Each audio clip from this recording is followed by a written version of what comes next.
احب البلاد الی اللہ مساجدها وابغض البلاد الی اللہ اسواقها رواہ مسلم۔ رب اشرح لی صدری ویسر لی امری واحلل عقدۃ من لسانی یفقہوا قولی۔ اللہم انفعنا بما علمتنا وعلمنا ما ينفعنا وزدنا علما۔ سبحانک لا علم لنا الا ما علمتنا انک انت العلیم الحکیم۔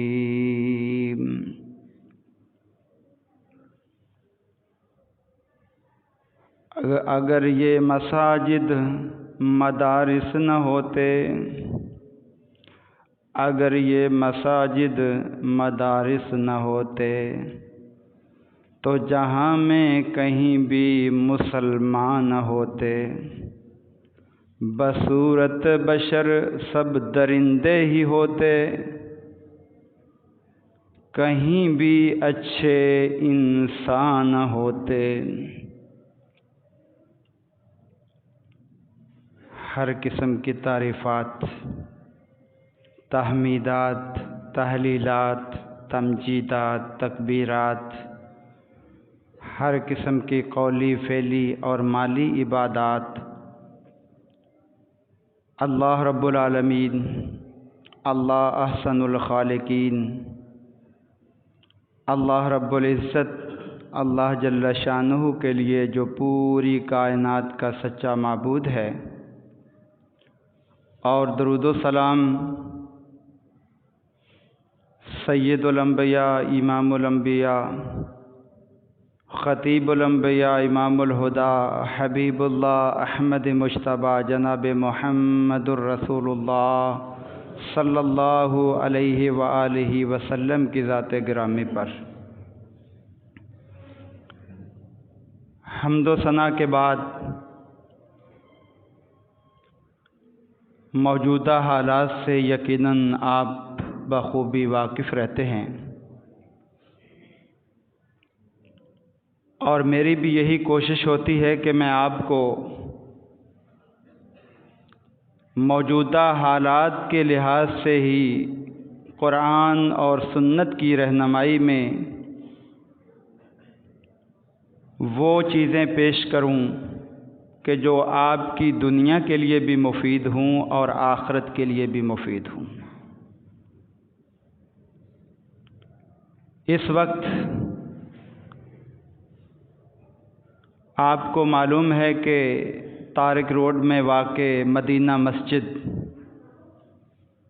جو تقریباً عرصہ 40 سال سے بنی ہوئی ہے، اس کو مسمار کرنے کے عدلیہ کی طرف سے احکامات جاری ہوئے ہیں، اور معاملہ ابھی پروسیس میں ہے۔ اب اس حوالے سے ہم مسلمانوں کو بھی آگاہی ہونی چاہیے کہ مسجد کسے کہتے ہیں، مسجد کا معاشرے میں کیا مقام اور مرتبہ ہے، اور مسجد جہاں پر بن جائے کیا اس کو گرا دینا چاہیے، یا اس مسجد کو اس جگہ پر برقرار رہنا چاہیے۔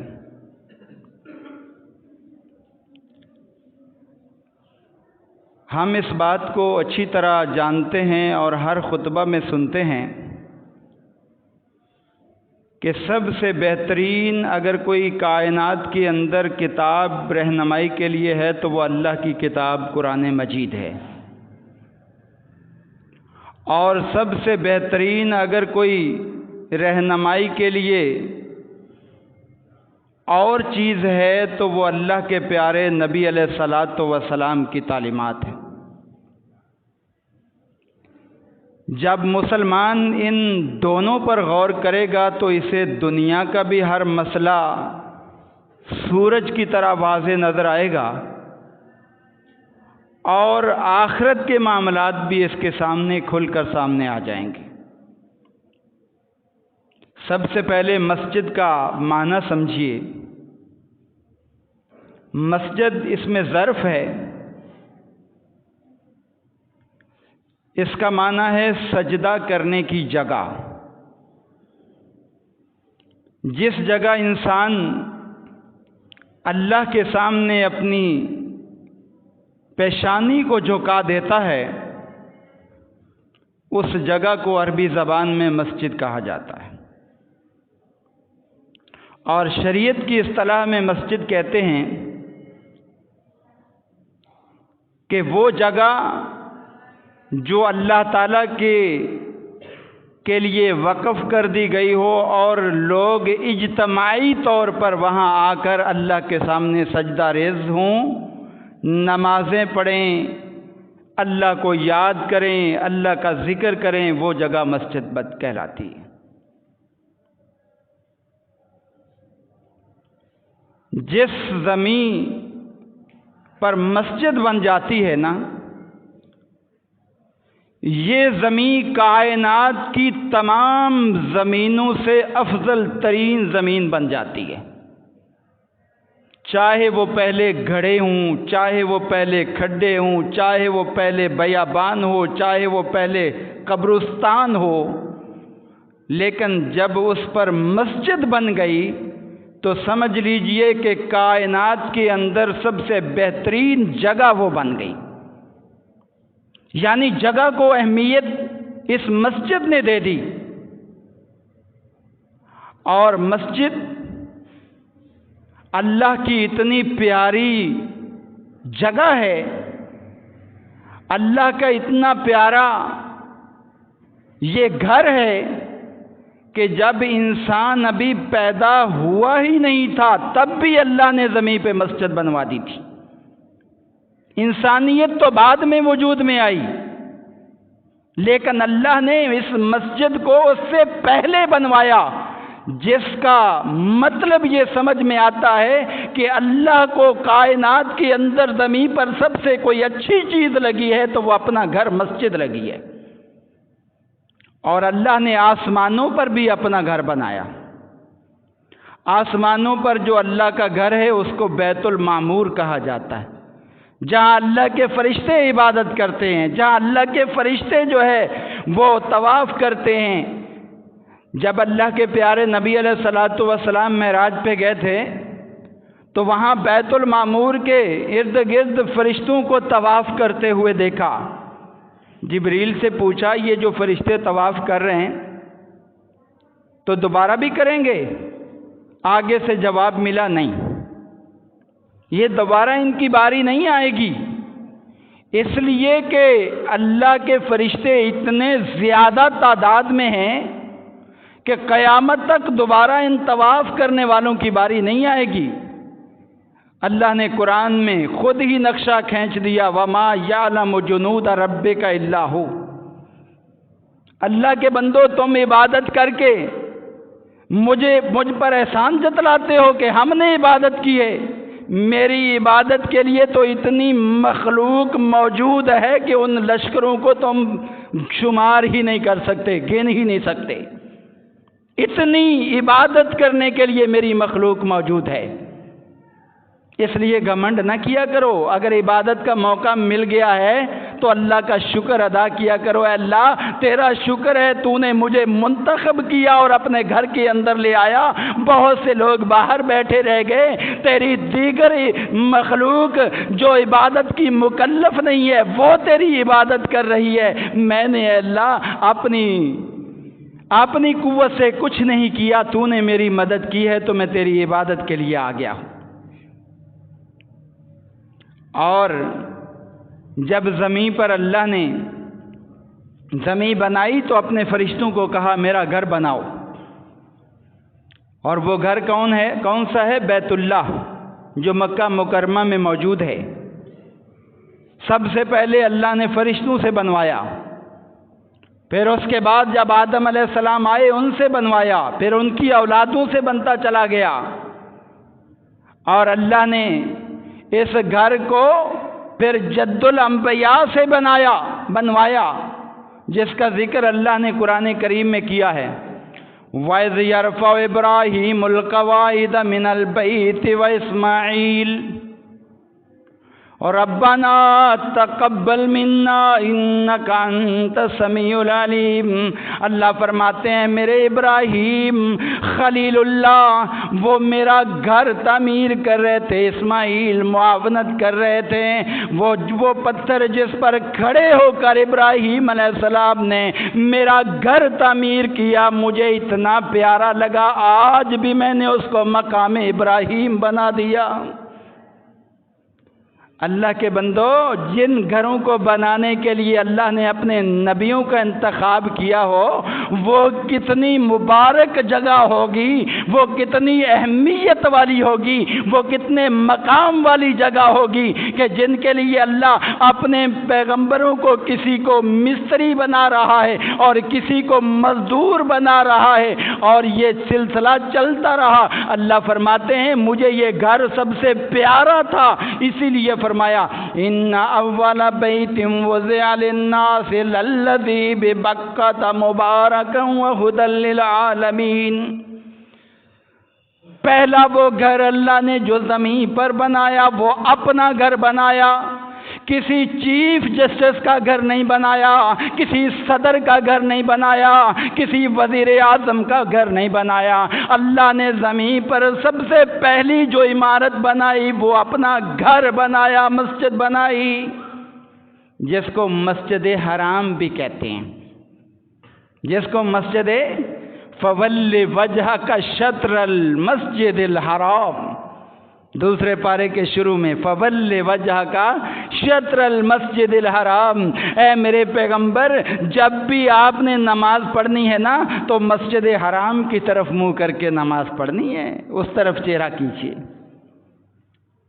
معلوم یہ ہوا کہ اللہ کو اپنا گھر بہت پسند ہے، تبھی تو اللہ نے سب سے پہلے زمین پر اپنا گھر بنوایا، اور پھر اللہ تعالیٰ نے جد الانبیاء ابراہیم علیہ السلام اور اسماعیل علیہ السلام سے یہ گھر دوبارہ، جو بنیادیں کمزور ہو گئی تھیں، دوبارہ تعمیر کروایا، اور پھر ان کی ذمہ داری بھی لگائی۔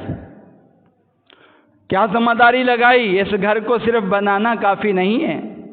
وَعَهِدْنَا إِلَىٰ إِبْرَاهِيمَ وَإِسْمَاعِيلَ أَن طَهِّرَ بَيْتِيَ لِلطَّائِفِينَ والعاکفین والرکع السجود۔ اے ابراہیم، آپ نے میرا گھر بنا لیا، اب اس گھر کو ایسے خالی نہیں چھوڑنا ہے، اس کو آباد کرنا ہے، اور یہاں میرے بندے آئیں گے دور سے چل کے، کوئی رکوع کرنے کے لیے آئے گا، کوئی سجدہ کرنے کے لیے آئے گا، کوئی اعتکاف کرنے کے لیے آئے گا، یہ میرا گھر بن گیا ہے، اب اس گھر کو پاک اور صاف رکھنا بھی آپ کی ذمہ داری ہے۔ اس کو صاف ستھرا رکھنا، گندا نہیں رکھنا ہے، اس کو صاف ستھرا بنا کر رکھنا۔ اللہ کے گھر کو صرف بنانا کافی نہیں ہے، بلکہ اس کو صاف ستھرا رکھنا بھی ضروری ہے۔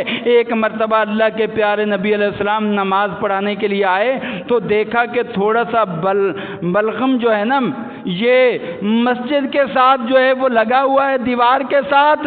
محبوب کبریا نے کسی اور کو نہیں بلایا، آپ نے خود اپنے ہاتھوں سے صاف کر کے ابراہیم علیہ السلام کی سنت کو تازہ کر دیا۔ جس گھر سے ابراہیم علیہ السلام کو محبت ہو، اللہ کے پیغمبر کو محبت نہ ہو، یہ کیسے ہو سکتا ہے؟ اور پھر اللہ نے اپنے گھر کی تعمیر ہمارے پیارے نبی علیہ السلام کے ذریعے بھی کروائی۔ کیسے؟ جب آپ کی عمر ہوئی نا 35 سال، سخت سیلاب آیا، سیلاب کی وجہ سے جو ہے نا بیت اللہ کی دیواریں کمزور ہو گئیں۔ اب مشرکین مکہ نے سوچا کہ اس کی دوبارہ تعمیر کی جائے، یہ جو بنیادیں کمزور ہو گئی ہیں۔ فنڈ جمع کیا تو فنڈ کم ہوا، اب جگہ زیادہ تھی، آخر یہ طے کیا، اور فنڈ کم ہونے کی وجہ یہ تھی کہ انہوں نے کہا کہ اس کے لیے وہ پیسہ جمع کیا جائے جس میں حرام کی ملاوٹ نہ ہو، حرام اللہ کے گھر میں نہیں دینا۔ آج ہمارے ہاں حالت تو یہ ہوتی ہے، جو سود کا پیسہ ہوتا ہے کہتے ہیں یہ مسجد میں دے دو۔ اللہ کے بندو، مشرکین بھی اس بات کا خیال کرتے تھے کہ اللہ کا گھر پاک صاف ہے، اور اس پر جو پیسہ لگانا ہے وہ بھی حلال اور پاک ہونا چاہیے۔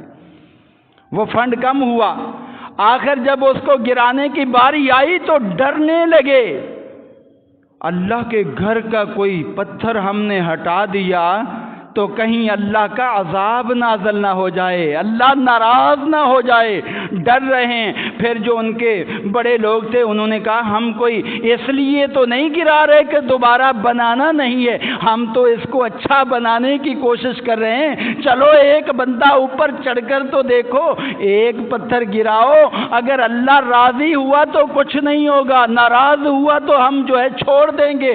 ایک بندہ اوپر چڑھا، اس نے ایک پتھر گرایا، کچھ نہیں ہوا، پھر انہوں نے اس کو گرا کے دوبارہ تعمیر کی۔ جب تعمیر کا معاملہ آیا، امام الانبیاء محمد الرسول اللہ بڑھ چڑھ کر حصہ لے رہے ہیں، اور چھوٹے سے ہیں، ابھی زیادہ بڑی عمر بھی نہیں ہے، جو ہے آپ صلی اللہ علیہ وسلم جو ہے اپنے کندھے پر پتھر اٹھا اٹھا کر لا کر دے رہے ہیں، لو بھائی میں پتھر مزدوری کی اللہ نے کروائی امام الانبیاء سے اپنے گھر کو بنانے کے لیے۔ غور کیا کرو، اللہ نے کس کو مزدور بنایا؟ پتھر لا لا کے اٹھا رہے ہیں۔ صحیح بخاری میں روایت آتی ہے، مسلم کے اندر بھی روایت آتی ہے، آپ کے چچا عباس نے کہا اے بھتیجے، آپ کے جو ہے نا نشان پڑتے جا رہے ہیں پتھر اٹھانے کی وجہ سے، اپنی جو چادر ہے نا تہ بند ہے، اس کو جو ہے نا وہ کھول کر ادھر رکھ لو، ابھی تم چھوٹے ہو، کون سے اتنے بڑے ہو، کوئی مسئلہ نہیں ہے۔ ان کے ہاں برہنہ ہونا کوئی بڑی بات نہیں تھی، وہ جو ہے انہوں نے کہا ایسا کر لو۔ محبوب کبریا فرماتے ہیں میں نے چچا کے مشورے پر ابھی تہ بند اتارا ہی تھا کہ میں وہیں پر بے ہوش ہو گیا، مجھے پتا نہیں، اور جب مجھے ہوش آیا میں کہہ رہا تھا ازاری ازاری ازاری، میرا ازار مجھے دے دو، میرا جو ہے تہ بند مجھے دے دو، میرے باندھنے کی جو چیز ہے وہ مجھے دے دو۔ جب مجھے دیا تو پھر مجھے سکون آیا۔ اللہ کے پیارے نبی علیہ السلام پتھر اٹھا اٹھا کر لا رہے ہیں، اور جب پھر حجر اسود نصب کرنے کی باری آئی، اللہ نے اس وقت اپنے پیغمبر کو بڑوں سے اونچا کر کے دکھایا۔ اس وقت کے چودھریوں کو جو ہے وہ مسئلہ سمجھ میں نہیں آیا جو اللہ کے پیغمبر نے ایک لمحے کے اندر حل کر دیا۔ حجر اسود کو نصب کرنے کی باری آئی، ہر قبیلہ کہنے لگا بنایا تو سب نے مل کے ہے، اب میں نصب کروں گا، پتھر ایک ہے، نصب کرنے والے اتنے لوگ کیسے نصب کریں؟ بڑے پریشان، کہا جی اگر تم نصب کرو گے تو میں نہیں کرنے دوں گا، وہ کہتا ہے تم کو نہیں کرنے دوں گا، لڑائی ہو گئی، جھگڑا ہو گیا، آخر یہ طے پایا کہ بھائی ایسا کرو، جو صبح جو ہے سب سے پہلے جو ہے وہ یہاں پر آ جائے نا مسجد میں، تو اس سے فیصلہ کروائیں گے، جو وہ فیصلہ کر دے گا ہم سب اس کو قبول کریں گے۔ اب اللہ کا اتفاق دیکھیے، عزت جس کو اللہ دینا چاہے، قل اللہم مالک الملک تؤتی الملک من تشاء وتنزع الملک ممن تشاء وتعز من تشاء وتذل من تشاء۔ اللہ جس کو عزت دینا چاہے کوئی ذلیل نہیں کر سکتا۔ اللہ نے عزت دینا تھی، اب کیا ہوا؟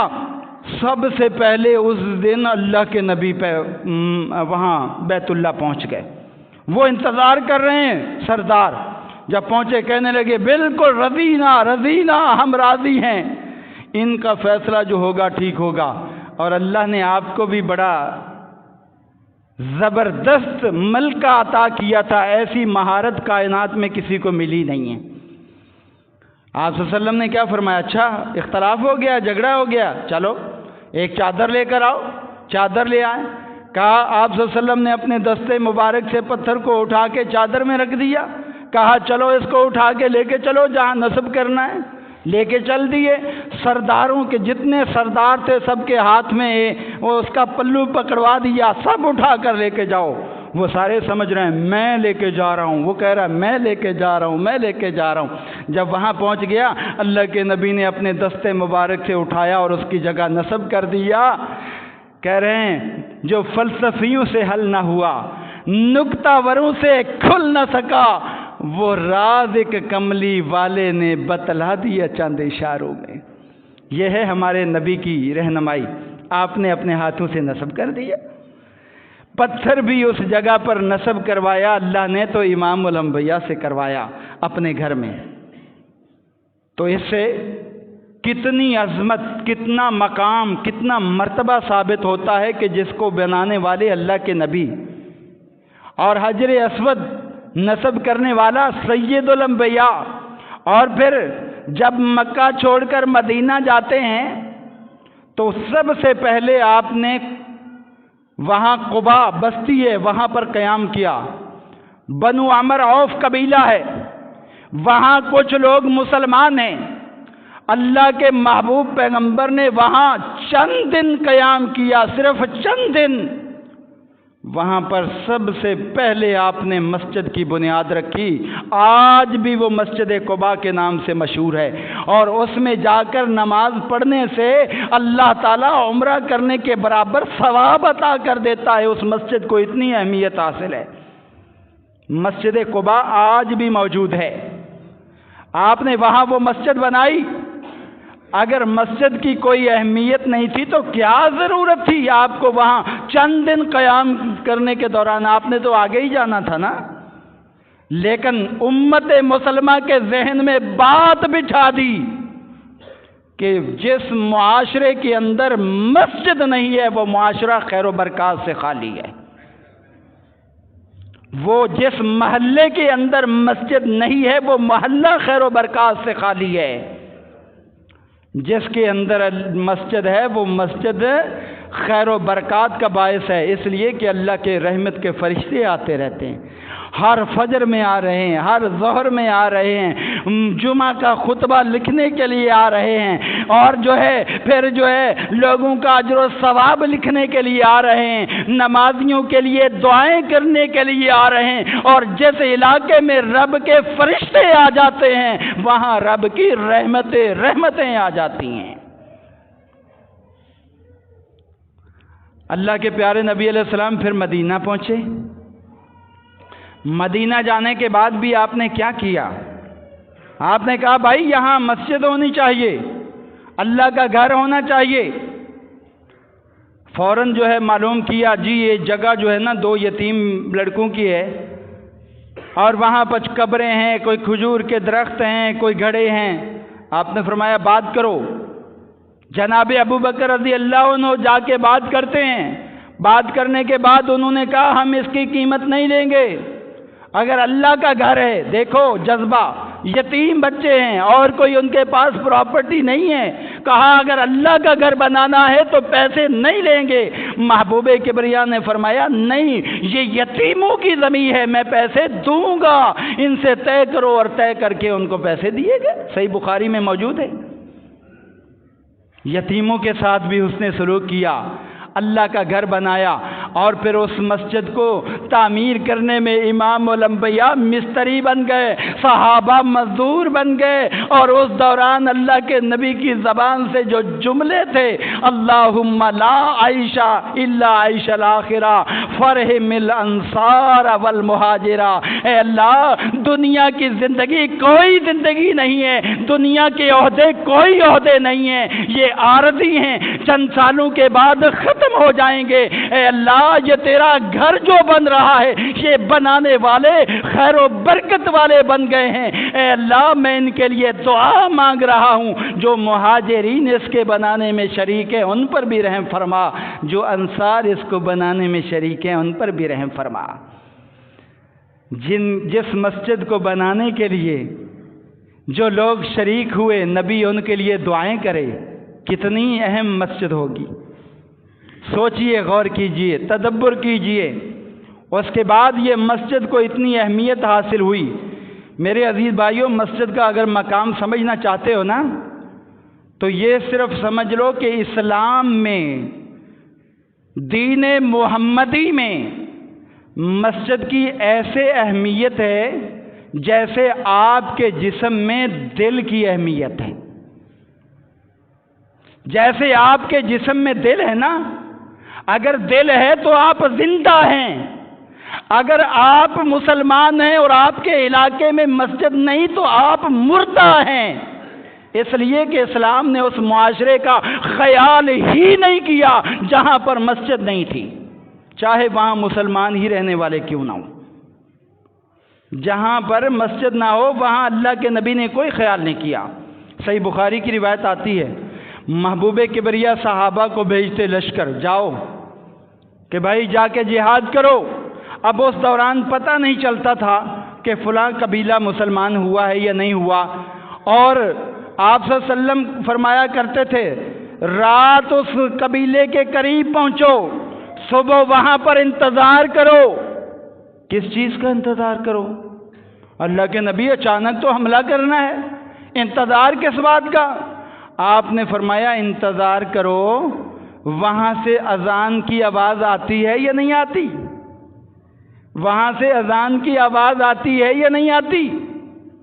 اگر اذان کی آواز آ جاتی ہے سمجھ لو وہاں مسجد موجود ہے، وہاں مسلمان موجود ہیں، وہاں اسلام پھیل چکا ہے، وہاں میری شریعت جو ہے پہنچ چکی ہے. وہاں تم نے وہیں واپس آ جانا ہے، ان پر حملہ نہیں کرنا. اور یاد رکھو اگر اس علاقے سے اذان کی آواز نہیں آتی وہاں سمجھ لو وہ وہاں مسلمان نہیں رہتے، ان پر جا کر حملہ کر دو، ان کو صفحہ ہستی سے مٹا دو.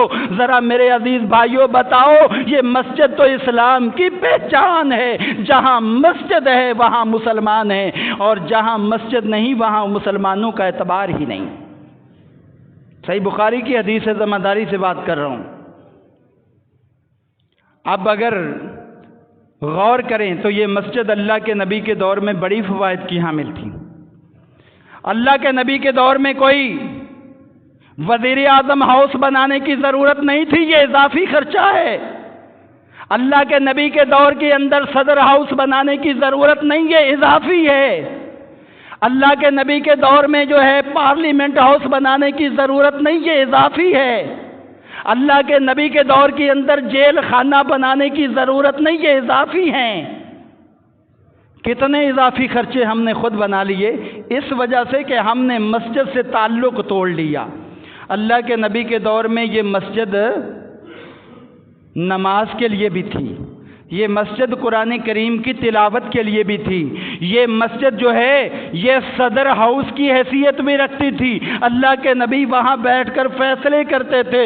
اور یہ پارلیمنٹ ہاؤس بھی تھی، یہاں مشاورت جو ہوتی تھی نا یہ مسجد کے اندر بیٹھ کر ہوتی تھی. اور جب مسجد کے اندر پارلیمنٹ ہوگی تو بولنے والے بھی سوچ کر بولیں گے اللہ کے گھر میں بیٹھے ہوئے ہیں، کہیں جھوٹ زبان سے نہ نکل جائے، کہیں اللہ کی پکڑ نہ ہو جائے. آج کتنے گالی گلوچ ہوتے ہیں پارلیمنٹ میں، سوچو غور کرو. یہ پارلیمنٹ ہاؤس بھی یہی تھی اور جیل خانہ بھی یہی تھی.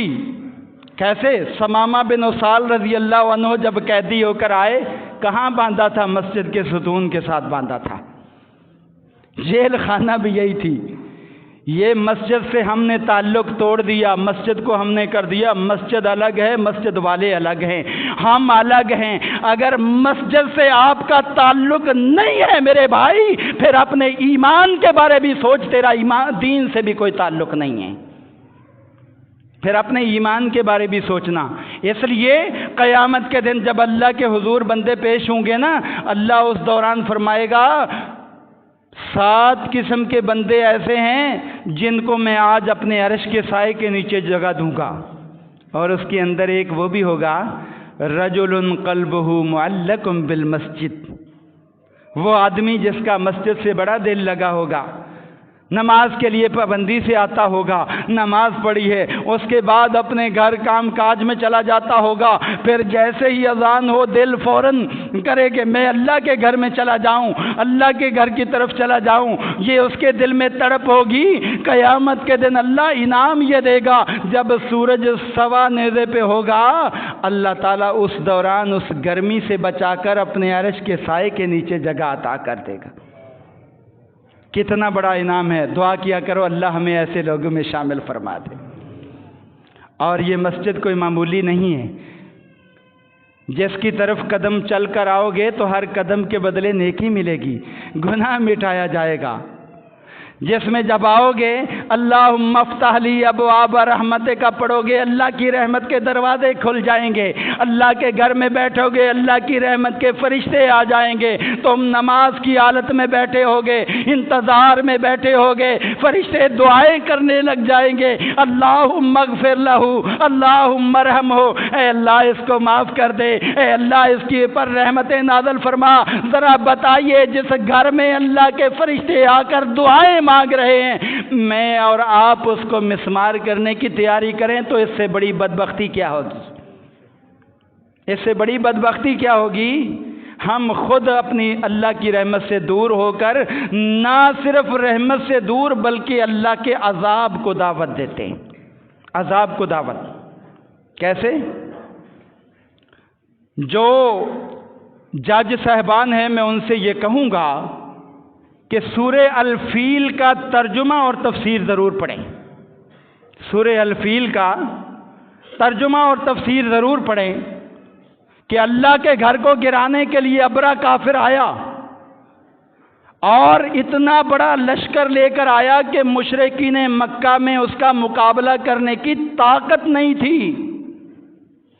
جب اس نے گرانے کی کوشش کی تو اللہ تعالیٰ نے پھر آسمان سے ابابیل بھیجے. علم تر کیف فعل ربک باصحاب الفیل علم یجعل کیدہم فی تضلیل وارسل علیہم طیرا ابابیل ترمیہم بحجارۃ من سجیل فجعلہم کعصف مأکول. اس کا ترجمہ پڑھو، پتہ چل جائے گا کہ اللہ کو گھر کو گرانے کے لیے آیا تھا. اللہ نے ایسا تباہ و برباد کر دیا، اس کے ہاتھی بھی تباہ ہو گئے، لشکر بھی تباہ ہو گیا، وہ خود بھی تباہ ہو گیا. اللہ اپنے گھروں کو گرانے والوں کو یہ سبق دیتا ہے، جو میرے گھروں کو گرانے کی کوشش کرتے ہیں میں ان کو گرا دیا کرتا ہوں. جو میرے گھروں کو گرانے کی کوشش کرتے ہیں میں ان کو گرا دیا کرتا ہوں. ذرا غور کیجئے گا، تدبر کیجئے گا اس حوالے سے. اور میں نے آپ کے سامنے سورہ البقرہ کی ایک آیت تلاوت کی ہے. اللہ تعالیٰ فرماتے ہیں وَمَنْ أَظْلَمُ مِمَّنْ مَنَعَ مَسَاجِدَ اللَّهِ أَنْ يُذْكَرَ فِيهَا اسْمُهُ وَسَعَىٰ فِي خَرَابِهَا. اللہ فرماتے ہیں دنیا کے اندر بہت سارے لوگ ظالم ہوں گے، جابر ہوں گے، کسی کا مال کھایا ہوگا، لوٹا ہوگا، لیکن اے میرے محبوب پیغمبر میں آپ کو سب سے بڑا ظالم بتا رہا ہوں. سب سے بڑا ظالم کون ہے؟ اس سے بڑھ کر ظالم کون ہے؟ اللہ سوال کر رہے ہیں مجھے بتاؤ اس سے بڑا ظالم کون ہے؟ ممن منع مساجد اللہ، جو اللہ کی مسجدوں میں آنے سے لوگوں کو روکتا ہے کہ اللہ کے گھروں میں نہیں آنا، یہ ختم کر دیا جائے گا، یہ گرا دیا جائے گا، مٹا دیا جائے گا.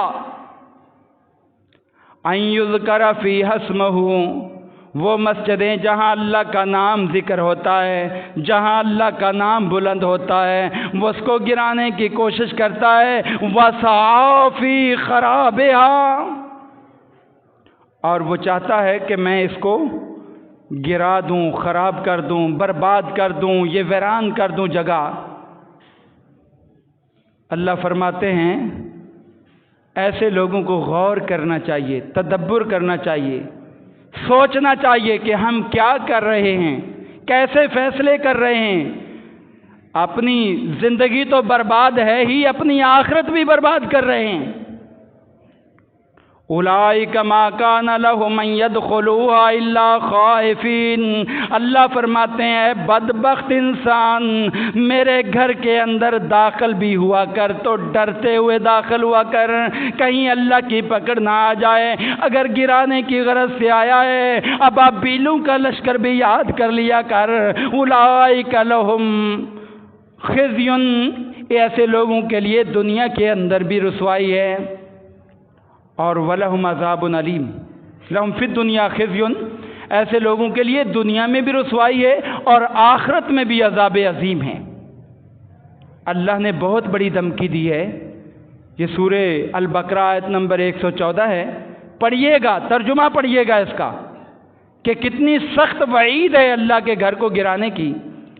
اب سوال یہ پیدا ہوتا ہے کہ مسجد جو ہے وہ تو ایسی جگہ بنائی جو غیر قانونی تھی، اس حوالے سے بھی قرآن میں رہنمائی موجود ہے۔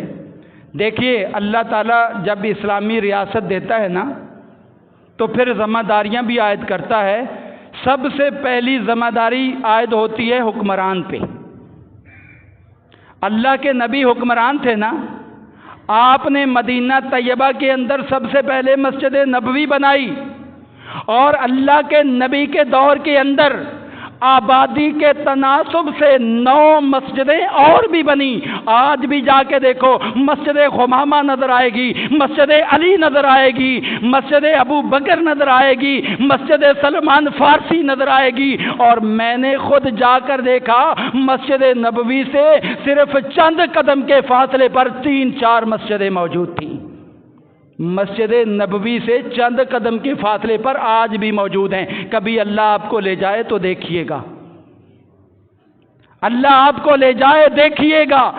اگر یہ مسجد اہم نہیں تھی تو اللہ کے نبی نے یہ جگہ ضائع کی نہیں۔ میرے عزیز بھائیوں، آبادی کے تناسب سے حکمران کی ذمہ داری بنتی ہے کہ مساجد تعمیر کرے، اور بعد میں یہ معاملہ جب آگے آبادی بڑھتی چلی گئی، مدینہ طیبہ کے ایک شہر کے اندر 40 مسجدیں بن گئیں۔ 40 مسجدیں مدینہ طیبہ کے شہر میں۔ ذرا غور کیجئے، تدبر کیجئے۔ کیوں؟ اس لیے کہ مسلمان جو ہے یہ مسجد کے بغیر رہ ہی نہیں سکتا۔ حکومت وقت کی ذمہ داری ہے کہ وہ جو ہے خود آبادی کے لحاظ سے مسجد کی جگہ متعین کرے، جیسے وہ پارک کی جگہ متعین کرتی ہے، جیسے وہ جو ہے اور فلاحی کاموں کے لیے جگہ متعین کرتی ہے، تو مسجد کے لیے بھی لازم ہے کہ صرف مسجد جو ہے اس کی جگہ متعین نہ کرے، بلکہ اپنے فنڈ سے مسجد کی تعمیر بھی کرے، اپنے فنڈ سے مسجد کی تعمیر بھی کرے۔ ذرا غور کیجئے آپ، سورہ الحج میں اللہ فرماتے ہیں الذین مکناہم فی الارض اقاموا الصلاۃ وآتوا الزکاۃ وامروا بالمعروف ونہوا عن المنکر وللہ عاقبۃ الامور۔ اللہ فرماتے ہیں جن لوگوں کو ہم حکومت دے دیں، ریاست دے دیں، مملکت دے دیں، ان کا فرض یہ ہے کہ وہ نماز کی پابندی کروائیں۔ نماز کی پابندی کیسے ہوگی؟ مسجدیں بنیں گی تو پابندی ہوگی، ایسے کیسے ہوگی؟ لوگوں کو مسجدوں میں لائیں، ترغیب دیں کہ بھائی اللہ کے گھر بناؤ، اس میں جو ہے وہ آپ جو ہے وہاں مسجدیں ان کو بنا کر دیں۔ اقاموا الصلاۃ وآتوا الزکاۃ، زکوٰۃ کا نظام بھی قائم کریں۔ وامروا بالمعروف ونہوا عن المنکر، اچھے کاموں کا حکم دیں، برے کاموں سے روکیں۔ وللہ عاقبۃ الامور، اور اچھے کاموں کا انجام یا برے کاموں کا انجام اللہ کے پاس ہے، وہاں پتہ چل جائے گا۔ تو معلوم ہوا کہ یہ حکومت وقت کی ذمہ داری ہے کہ وہ خود متعین کرے۔ اگر وہ مسجد نہیں بناتی، اپنی ذمہ داری کو ادا نہیں کرتی، اور اللہ کے نبی کے دور کے بعد صحابہ کا دور آیا، جہاں جہاں فتوحات ہوئیں وہاں جو ہے انہوں نے مساجد بنائی۔ عمر فاروق رضی اللہ عنہ کا یہ پہلا آرڈر ہوتا تھا، جو علاقہ فتح کرو وہاں پہ مسجد بناؤ، اور اس مسجد میں ہی گورنر جو ہے سارے معاملات طے کرتا تھا۔ گورنر جو ہے، جو حکومت کا گورنر ہوتا، علیحدہ گورنر ہاؤس بنانے کی ضرورت نہیں تھی، وہیں ہوتا، وہ وہیں بیٹھ کر لوگوں کے معاملات حل کرتا، فیصلے کرتا، سارے معاملات طے کرتا تھا۔ یہ مسلمانوں کا۔ اور اگر آپ اور آگے بڑھیں، بنو امیہ جو ہے، جب ان کی حکومت کا خاتمہ ہوا، انہوں نے اندلس کے اندر جا کر جو ہے اپنی حکومت بنائی، وہاں جو ہے مساجد اور مدارس کا جال بچھا دیا۔ آج بھی دنیا یاد کرتی ہے، اور پھر غیر مسلموں نے وہ مساجد گرا دیں۔ اگر کوئی غیر مسلم گرائے تو بات سمجھ میں آتی ہے کہ اس کو تو نفرت ہے، لیکن اگر اسلامی ریاست میں اور ایک مسلمان جج یہ آرڈر دے تو یہ بات بہت ہی بعید از قیاس ہے۔ اور پھر ایسی جگہ کہ جو جگہ کوئی ایسا کوئی مصرف بھی نہیں ہے، کیا بنانا ہے اس کی جگہ؟ جی پارک بنانا ہے۔ مجھے بتاؤ کہ پارک اچھا ہوتا ہے یا مسجد اچھی ہوتی ہے؟ بتاؤ نا، پارک اچھا ہوتا ہے یا مسجد؟ پارکوں کی حالت دیکھتے ہو نا، غیر شادی شدہ جوڑے آ کے وہاں کیا معاملات کرتے ہیں۔ سفاری پارک میں چلے جاؤ، دیکھو جا کے، کلفٹن میں جا کے دیکھا کرو کیا ہوتا ہے۔ اللہ کے بندو، اللہ کے نبی نے فرمایا احب البلاد اللہ مساجدہا، دنیا کے اندر سب سے اللہ کی پیاری جگہ جو ہے وہ اللہ کی مسجدیں ہیں۔ وَأَبْغَضُ الْبِلَادِ إِلَى اللَّهِ أَسْوَاقُهَا، اور سب سے جو بری جگہ ہیں نا وہ کون سی جگہ ہیں؟ وہ بازار ہیں۔ اگر آپ ایسی جگہ گرانے کے بارے آرڈر جاری کریں جہاں نقصان ہے، مثلا نالے کے اوپر تجاوزات ہیں، بات ٹھیک ہے، اس لیے کہ وہ نالا بند ہوگا تو دوسرے لوگوں کو بھی نقصان ہے، اس کی ہم تائید کریں گے۔ تجاوزات ہمیں کرنی نہیں چاہیے، اگر ہو چکی ہے تو ایسی تجاوزات جن کا لوگوں کو نقصان ہے وہ ختم کریں۔ لیکن افسوس یہ ہوتا ہے ادھر سے آرڈر جاری ہوا، وہ تجاوزات ختم ہو گئی، وہ جو ہے وہ کباڑ خانہ بنا کے چھوڑ دیا جاتا ہے یا پھر دوبارہ وہاں تعمیرات ہو جاتی ہیں۔ بتاؤ کیا فائدہ ایسے فیصلے کا؟ کوئی فائدہ نہیں۔ فیصلہ تب ہو کہ جس مقصد کے لیے وہ جگہ خالی کی گئی وہ جگہ بن جائے، اس وقت تک وہ جج نہ بیٹھے جب تک وہ چیز نہ بن جائے۔ اپنے جا کے روڈ پہ دیکھ لو، یہ جو ہے عمارتیں مسمار کی گئیں، وہ کچرا خانہ بنا ہوا ہے، اس کچرا خانہ سے بہتر تو وہ عمارت تھی جو پہلے بنی ہوئی تھی۔ آپ نے فائدہ نہیں کیا، الٹا نقصان کیا ہے۔ میرے عزیز بھائیوں، سوچو، غور کرو۔ حکمران کو بھی اس معاملے میں ایکشن لینا چاہیے، عوام کو بھی سوچنا چاہیے۔ جو اللہ کا گھر بن جاتا ہے اس گھر کو گرا نہیں سکتے۔ اگر آپ کو کوئی واقعی مجبوری ہے، ضروری اس کو گرانا ہے، سب سے پہلے حکومت سے اتنی جگہ لی جائے، اس پر مسجد کو تعمیر کیا جائے، اس جیسے بنی ہوئی ہے ویسے بنائی جائے، اس کے بعد پھر یہ قدم اٹھایا جا سکتا ہے۔ یہ بھی اضطراری کیفیت میں، ایسی حالت کے اندر جب وہاں کے لوگ بھی موجود ہیں، NOC بھی ملی ہوئی ہے، سارے معاملات موجود ہیں، ایسی حالت میں جج کا یہ فیصلہ کرنا یہ قرآن کے بھی خلاف ہے، یہ پیغمبر کی تعلیمات کے بھی خلاف ہے، یہ دنیا میں بھی ذلت کا باعث ہے، یہ آخرت میں بھی ذلت کا باعث ہے۔ اس لیے ججوں کو چاہیے، میں مشورہ دوں گا، اگر آپ نے صحیح فیصلے کرنے ہیں اللہ کا قرآن ترجمے سے پڑھا کرو۔ اگر آپ نے صحیح فیصلے کرنے ہیں کتاب الاقضیہ بخاری کے اندر پڑھو، مسلم کے اندر پڑھو، ترمذی کے اندر پڑھو، نسائی کے اندر پڑھو۔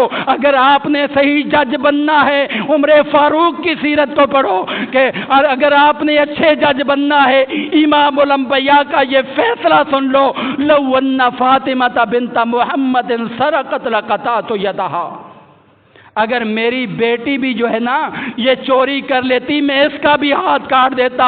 اے جج صاحبان، آپ جو ہے پرائیویٹ جو جگہ ہوتی ہے اس کو لیز دے دیتے ہیں، جو اللہ کا گھر ہوتا ہے اس کو آپ مسمار کرنے کا اعلان کرتے ہیں۔ یہ آپ کی جو پالیسی ہے یہ سراسر عدل کے منافی ہے، اور اپنے سامنے لکھا ہوتا ہے اعدلوا هو اقرب للتقوی۔ عدل میں نے تو بڑا سوچا اس بارے، میں نے غور کیا یہ جج ہمیں کیا عدل دیں گے۔ میں عدلیہ کے سامنے گیا، وہاں اتفاق ہوا جانے کا، وہیں پر 50 روپے والا اسٹامپ پیپر 100 میں بک رہا ہے۔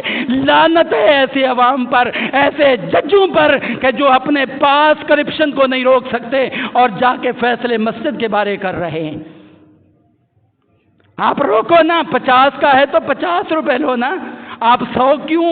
آپ وہاں پر کیوں آرڈر جاری نہیں کرتے؟ آپ کی دیوار کے باہر یہ کام ہو رہا ہے۔ ذرا غور کرو، فیصلے انصاف سے کرو۔ اگر آپ نے فیصلے انصاف سے نہ کیے، کل قیامت کے دن سب سے پہلے جو ہے اس جج کو پکڑا جائے گا کہ تجھے جو ہے ایک منصب پہ بٹھایا گیا تھا، محمد رسول اللہ کی سیرت تیرے سامنے تھی، اگر فیصلے کرنے ہیں تو عمر فاروق کی طرح کرو۔ ان کے دور میں عدلیہ کتنی آزاد تھی. عمر فاروق کو بلا لیا. فیصلے میں عمر فاروق رضی اللہ عنہ جو ہے وہ مجرم بن گئے، اور جو جج نے حکم دیا وہ کیا. کیا تھا؟ مسجد کے اندر ایک پرنالہ تھا، حضرت عباس رضی اللہ عنہ کے گھر کا. بارش ہوتی تو پانی اندر آ جاتا. عمر فاروق نے ہٹوا دیا. کہا نہیں، اس میں نمازیوں کو تکلیف ہے. کام تو اچھا کیا تھا نا، اچھا کام کیا. نمازیوں کو تکلیف ہے، بارش کا پانی مسجد میں آ رہا ہے. جب ہٹوا دیا انہوں نے مقدمہ دائر کر دیا. زید رضی اللہ عنہ قاضی تھے ان کے پاس. انہوں نے کہا امیر المومنین کیوں کیا؟ کہا جی نمازیوں کو تکلیف ہے. کہا عباس رضی اللہ عنہ نے دلیل دی. کہا جی یہ اللہ کے نبی نے خود اپنے ہاتھوں سے یہ پرنالہ بنایا تھا. اور عمر فاروق کون ہوتے ہیں ان کو اکھاڑنے والے؟ اللہ کے نبی کو پتہ نہیں تھا مسجد میں پانی آئے گا. عمر فاروق نے جب اللہ کے نبی کا نام سنا، ارے اللہ کے بندو، ایک پاکستان تو کیا 10 پاکستانوں کے وہ جو ہے وہ امیر تھے. اس سے بھی زیادہ علاقے 22 لاکھ مربع میل کے امیر تھے. اور قاضی کے سامنے سر جھکا دیا. کہا ٹھیک ہے میں ابھی لگواتا ہوں. لگا دیا جا کے. اور لگایا بھی کیسے؟ عباس کو کہا تم میرے کندھوں پہ کھڑے ہو جاؤ، کندھوں پہ کھڑے ہو کر یہ جو ہے پرنالہ دوبارہ لگا دو. اور عباس رضی اللہ عنہ نے لگایا. فیصلے ایسے ہوتے ہیں، یہ نہیں کہ ادھر بیٹھے بیٹھے آرڈر سنا دیا بس. فیصلے ایسے ہوتے ہیں. وقت کا امیر ہے، بلا لیا اور پھر کام بھی ان سے کروایا. وہ پرنالہ لگ گیا. صحیح بخاری میں پوری تفصیل موجود ہے. پرنالہ جب لگ گیا اس کے بعد عباس کہنے لگے مجھے انصاف مل گیا، مجھے انصاف مل گیا. اب میں یہ پرنالہ نمازیوں کی خاطر خود اتار دیتا ہوں، دوسری جگہ لگا لیتا ہوں. ارے جج حضرات وہ پڑھو، عمر بن عبدالعزیز کا سیرت کو پڑھو کہ جب وہ آئے تھے گاڑیاں تھیں، بنگلے تھے، آرام و آسائش تھا، اعلیٰ لباس تھے. جب عہدے پر فائز ہوئے تو گھر کے اندر اتنا فقیرانہ معاملہ ہو گیا، عید کے دن بچوں کے لیے نیا لباس بھی موجود نہیں تھا. ان لوگوں نے دنیا میں انقلاب پیدا کیا، ان لوگوں کے فیصلے دنیا والوں نے مانے. آج فیصلے کا معیار کیا ہے؟ بس جہاں سے پیسہ آیا، سفارش آئی، اس طرف رخ موڑ دیا. ان جج صاحبان کو اس وقت نظر نہیں آیا جب ساہیوال کا واقعہ ہوا، بچوں کے سامنے ان کے ماں باپ کو قتل کر دیا گیا. آج ان کے قیدی، ان کے جو ملزم ہیں وہ آزاد کر دیے گئے. ان کو اس وقت یاد نہیں آیا جب آسیہ کا معاملہ تھا، دلائل کے ساتھ ثابت ہو گیا یہ گستاخ عورت ہے اور اس کو جو ہے باہر بھجوا دیا. کہاں گئے تمہارے فیصلے؟ کہاں گئی تمہاری عدالتیں؟ کہاں گئے تمہارے معاملات؟ میرے عزیز بھائیوں، دنیا والوں کو دھوکہ دے لوگے، لیکن اللہ کی لاٹھی بے آواز ہے. جو بندہ اللہ اور اس کے رسول کا باغی بن جاتا ہے وہ دنیا کے اندر بھی ذلت اٹھاتا ہے اور آخرت میں بھی ذلت ان کا مقدر بنتی ہے. اس لیے سوچ سمجھ کر فیصلے کیا کرو. اور مجھے حکمرانوں پر بھی بہت ترس آتا ہے. ادھر مندر کے لیے وہ پچھلے دنوں اسلام آباد کا ایک مندر تھا، اس کے لیے کیا کیا؟ جی وہ گرا دیا ہے. حکومت جو ہے وہ اپنے خرچے پر اتنے مندر تعمیر کر رہی ہے، ڈوب کے مرنے کا مقام ہے. اگر یہی کرنا تھا تو پھر ہندوستان میں رہتے، پاکستان بنانے کی کیا ضرورت تھی؟ پاکستان کے اندر مندروں پہ حکومت عوام کا پیسہ خرچ کرے، جس میں میرا بھی پیسہ ہے، آپ کا بھی پیسہ ہے، اور جب مساجد کی باری آئے تو ان کو گرائے. یہ دوہرا معیار نہیں چلے گا. ہاتھ اٹھا کر کہیے ہم اللہ کی مسجدوں کی پاسداری کے لیے اپنا تن من دن قربان کر دیں گے. اور جو جج بھی ایسا فیصلہ کرے گا جو اللہ کے گھر کی توہین پر مبنی ہوگا، ہم اس کو پاؤں کی ٹھوپ کر ٹھکرا دیں گے. اور اللہ تو گواہ ہو جا، ہم تیرے گھروں کی تعظیم کرنے والے ہیں، عزت کرنے والے ہیں، اور تیرے گھروں کو جو ہے بہت زیادہ مقام دیتے ہیں۔ اے اللہ اپنے گھروں کی تو خود حفاظت فرما، اور ایسے حکمران لے کے آ جو تیرے گھروں کو جو ہے وہ عزت دینے والے ہوں، ایسے جج لے کر آ جو تیرے گھروں کی عزت اور تکریم کرنے والے ہوں۔ اللہ تعالیٰ سے دعا ہے اللہ اس مملکت اسلامیہ میں مسجد کا مقام سمجھنے اور مسجد کی عزت تکریم اور احترام کرنے کی توفیق عطا فرمائے۔ میرے عزیز بھائیوں، بڑی سعادت کی بات ہوتی ہے علاقے میں مسجد کا ہونا، بڑے خوش نصیب ہوتے ہیں آپ۔ اللہ کا شکر ادا کیا کریں اگر آپ کے علاقے میں مسجد ہے، اور مسجد کے ساتھ بھرپور تعاون کریں۔ تعاون جتنا وہ لوگ گرانے کی کوشش کریں نا، اتنا آپ زیادہ تعاون کریں، اللہ خوش ہوگا، اس لیے کہ اللہ کو یہ نیکی بڑی پسند آتی ہے۔ بلبل جو تھی نا، بلبل حضرت ابراہیم علیہ السلام کو جلانے کے لیے جو آگ نمرود نے جلائی تھی نا، یہ چند قطرے جو ہے لا لا کر ڈال رہی تھی۔ اب قطروں سے آگ نہیں بجھتی، لیکن اللہ محنت کی قدر کرتا ہے۔ اپنی کوشش کیجئے، اور فیس بک پر اور جو ہے واٹس ایپ پر اور سوشل میڈیا پر اتنا زیادہ اس بات کو عام کیجئے کہ ہم قطعاً برداشت نہیں کریں گے کہ اللہ کے گھر کو مسمار کر دیا جائے جہاں ہزاروں لوگ نماز پڑھتے ہیں، اور سننے میں آیا ہے وہاں آس پاس جو ہے نا کوئی قریب میں مسجد ہے بھی نہیں۔ کتنی افسوس کی بات ہے، ایک پارک کی غرض سے جو ہے اس مسجد کو جو ہے وہ گرانے کا آرڈر جاری ہوا، ایسا آرڈر ان کو واپس لینا ہوگا۔ اللہ تعالیٰ سے دعا ہے کہ اللہ تعالیٰ ہمیں اپنے گھروں کی تعظیم کرنے کی، احترام کرنے کی توفیق عطا فرمائے۔ یا عباد اللہ رحمکم اللہ، ان اللہ یامر بالعدل والاحسان وایتاء ذی القربی وینہی عن الفحشاء والمنکر ولذکر اللہ اکبر واللہ یعلم ما تصنعون۔ إن الحمد لله نحمده ونستعينه ونستغفره ونعوذ بالله من شرور أنفسنا ومن سيئات أعمالنا، من يهده الله فلا مضل له ومن يضلل فلا هادي له، وأشهد أن لا إله إلا الله وحده لا شريك له، وأشهد أن محمدا عبده ورسوله، أما بعد فقد قال الله تبارك وتعالى في كلامه المجيد والفرقان الحميد: إن الله وملائكته يصلون على النبي يا أيها الذين آمنوا صلوا عليه وسلموا تسليما، اللهم صل على محمد وعلى آل محمد كما صليت على إبراهيم وعلى آل إبراهيم إنك حميد مجيد، اللهم بارك على محمد وعلى آل محمد كما باركت على إبراهيم وعلى آل إبراهيم إنك حميد مجيد۔ ساتھیو، یہ نشست برائے سوال و جواب ہے۔ انشاءاللہ کل بروز ہفتہ 8 جنوری بعد نماز عشاء ہوگی۔ آپ اپنے سوالات تحریری طور پر لکھ کر عبدالعزیز بھائی کے پاس جمع کرائیں، اور فضیلت الشیخ مفتی عبدالوکیل ناصر صاحب انشاءاللہ جواب دیں گے۔ ترجمہ قرآن کلاس جو ہے انشاءاللہ کل بروز ہفتہ 8 جنوری کو بعد نماز مغرب ہوگی، اور فضیلت الشیخ قاری محمد حنیف صاحب انشاءاللہ کلاس لیں گے۔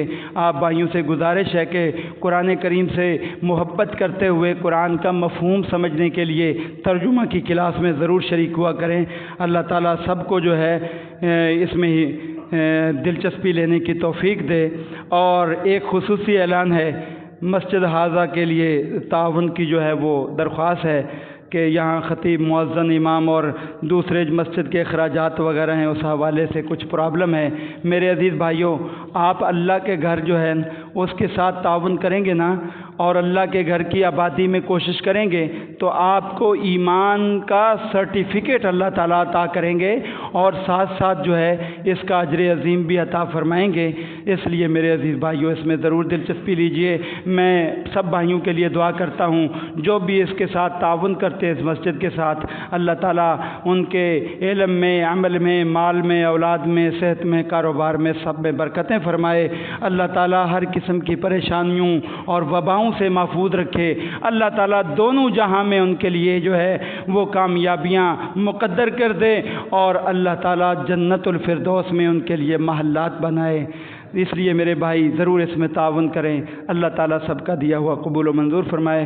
یا عباد اللہ رحمکم اللہ، ان اللہ یامر بالعدل والاحسان وایتاء ذی القربی وینہی عن الفحشاء والمنکر ولذکر اللہ اکبر واللہ یعلم ما تصنعون۔